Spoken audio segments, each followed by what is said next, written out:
Okay, to get started with this, what we're going to do is we're going to use the viewfinders. So here I'm just using the viewfinder and drawing only the things that I see in B1 and trying to get all those little details. And then I just scoot over, and I just like to go in a row, so I'm just going on to B2. Notice that I go kind of in between in order to get kind of like making sure everything's lining up. And then I'm just going to go ahead and move on to row 2. And here you can see that I'm trying to get the direction that the fur is going and really paying attention to that. I'm not too worried about the shading right now. If you want to, you can go ahead and do the shading on this step. I think later on I start doing the shading anyway, but my main job right now is I'm trying to focus on the direction that the fur is going, as well as the shapes and stuff. So here what you see is I've drawn a separate grid on top of this area. I do this on the parts that have extreme amount of detail. So drawing a second grid over the previous one by dividing it into 4 spaces works really great for that. That forces you to look and see what you're supposed to be drawing. So that made it to where I could get that eye a lot more accurate. And I did the same thing for this eye because I didn't want to draw it too big or too small. So I did that little grid thing so that it makes it easier. Just make sure that on the project paper that you draw that grid super, super lightly because you want to be able to erase it. So here I'm going to continue on. Notice that I'm really paying attention to the direction that I'm drawing with my pencil. So here he has some curly furs, so I went ahead and shaded a little bit behind those to kind of make them pop. And working on the tongue area, I'm trying to really focus on which parts are kind of darker and lighter. So on this step, I am adding some shading, and I'm using my eraser to help out. And then here, notice how tiny the pencil lines are. It's because the fur is very, very short, so I'm using very short lines. And then I see that there's some more shading in the picture, so that's what I'm going to add. And then right here, I did break that down into another grid just to make it easier because I didn't want to draw that mouth too big or too small because I knew that that would make a huge difference in my picture.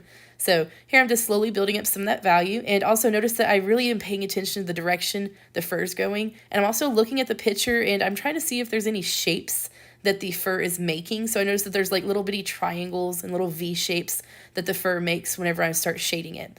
All right, so down here I saw that there was some plants and stuff, so I did draw a little bit of that plant matter, and I am going to be switching back and forth between the grid to try to make sure that I have it, so I'm kind of pushing the grid up to make sure that it's lining up with the rest of it, and then adding in those shapes for the fur. So instead of doing a bunch of very long lines, I'm mostly focusing on shapes for the fur as well as shadows. So here I'm doing what we call just like a flat mat. So I'm just like shading it all one color and then going back in with my color with my pencil and my eraser to kind of help add a little bit more oomph to it. So the eraser is just as important of a tool as your pencil is. So really make sure that you utilize your eraser. You can use the eraser to get really nice fine points to it and also to kind of like add some texture to it. So here I'm just adding some of that flat matte to the background just because I think the edge of his fur is so bright that if I left the paper white that it would be really, really hard to see the whiteness of his fur. So what I'm doing is I'm just going to add a little bit more shading into the background as well as shading on some of the objects at the beginning that I didn't quite get around to shading. As you're going, once you get to this step and everything is fully drawn and you're just working on tweaking things and kind of touching up things, you can erase your grid lines when you get to this point. That way they're not in the way. And you can focus more on adding just the final textures and shading. So here what I'm doing is I'm just adding some more shading. I noticed some parts of the fur were a little bit more gray than others, so I went in with my pencil and kind of shaded it.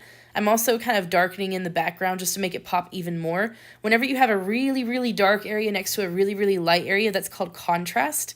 And if you have a really high contrast, it looks really good. So that's why, especially up there by that ear, I tried to make that background look super dark, is to make that ear pop out more because I really wanted it to stand out. So now I'm just going to go back through, since this is just going to be a graphite pencil drawing and I'm not going to be using any like color pencil or anything. Anyway, so I'm just going to go in with my pencil and darken in the very darkest of areas in order to make it pop.